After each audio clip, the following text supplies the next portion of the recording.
We will hear argument first this morning in case 2366, Trump versus New York.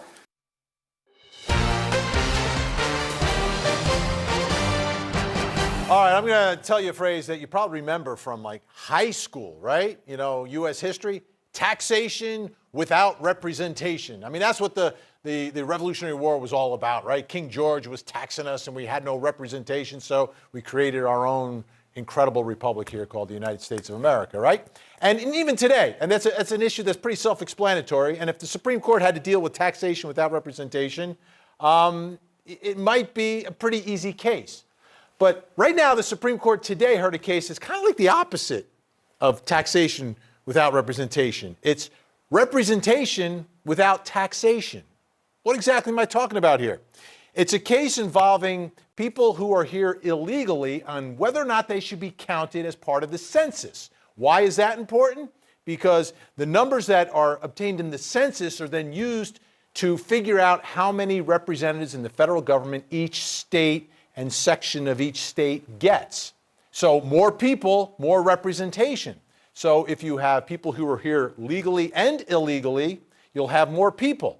But the president signed a directive saying, listen, for this next census, we are not going to count the people that are here illegally. Therefore, those cities where you have a lot of illegal people and legal people, they will have less representation. But if we count the people who are not, paying federal taxes with Social Security card numbers and tax ID numbers, then they'll have more representation. So I hope I set the framework for this a little bit, but there were arguments today. First, you're going to hear the argument for the representative of the president and the administration making his arguments why people who are not here legally should not be counted as part of the census. And then you'll hear the reply from the solicitor of the state of New York. Let's take a listen. The real fight here is substantive over how much discretion the president has.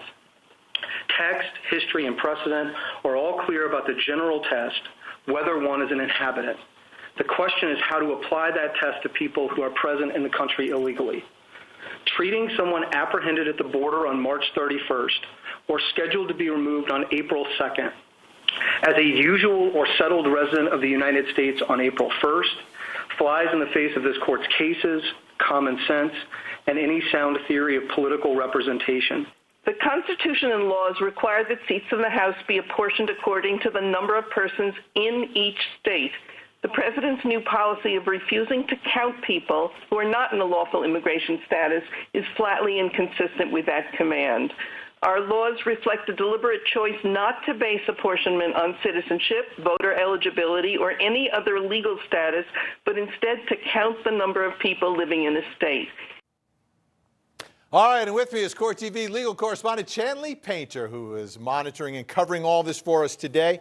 All right, so let's get to the heart of how we got to the Supreme Court case. What's the background here? What was the road to the Supreme Court today?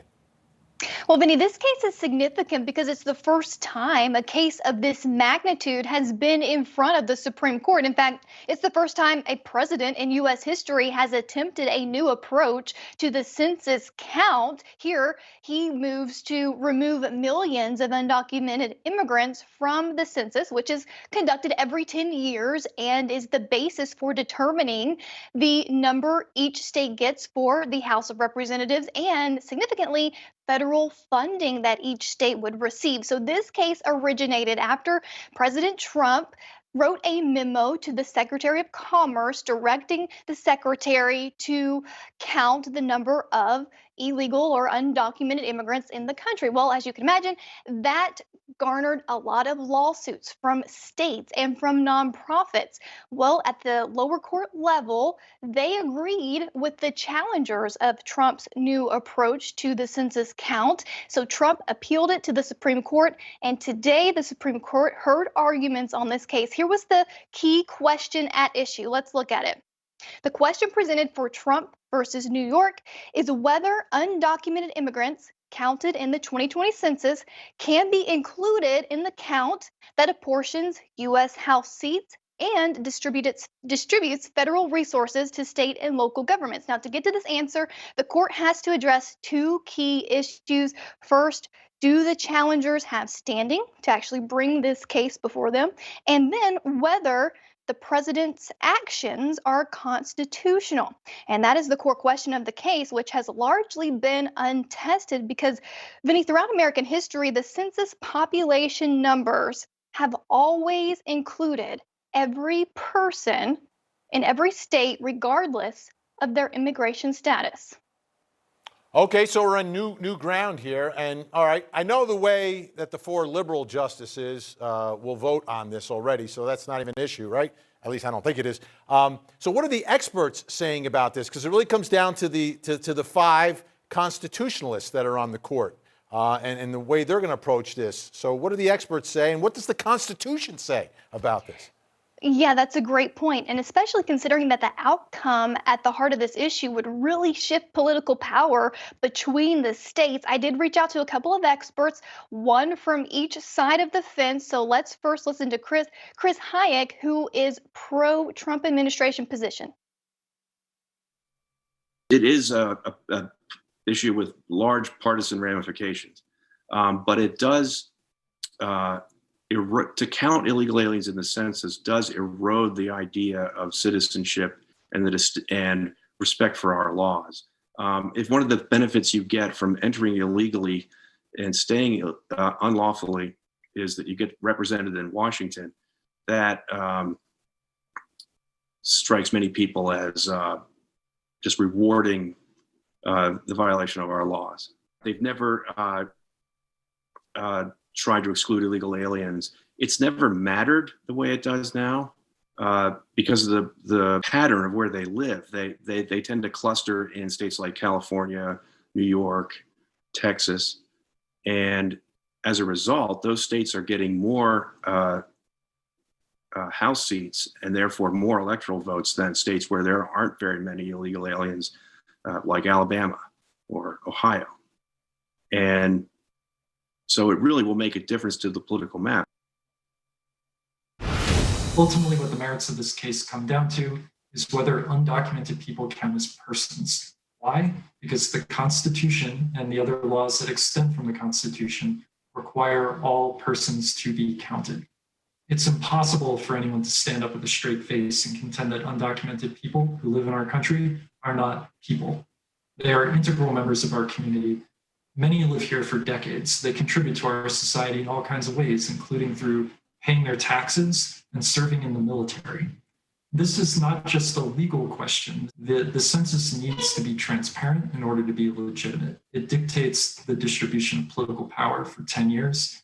It will ultimately feed into federal funding, $1.5 trillion annually that's allocated on the basis of the census. We need people to trust that the census, when it set out to count everyone, actually counted everyone. What President Trump is proposing to do is not count everyone under some formula that he himself has not even settled upon yet.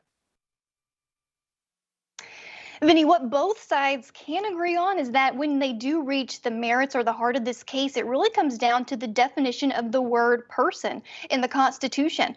For those in the Trump camp, that means inhabitants, people who have an allegiance to the United States, and that would not be undocumented immigrants. But those for, like Tom Wolf we just heard, person really means all persons, all people, and that's how it's been done for the last 230 years. All right. So it's not. It sounds like an easy case on the one hand, but on the other hand, maybe not. What's next? Well, this case, if everything goes as planned, because the Trump administration asked the court to hand down an expedited ruling by December 31st, because that is the key date where, under federal law, the Secretary of Commerce has to hand over the census report to the president with the numbers. And then by January 10th, that's when the president would send those numbers of the census population, as well as the number of seats each state would get, to Congress. Then Congress would send to the clerk of the House those certificates to each state saying how many seats they would get and the population. So if things go as planned, Vinny. All right. We'll see if they can move quickly. Thanks so much, Charley.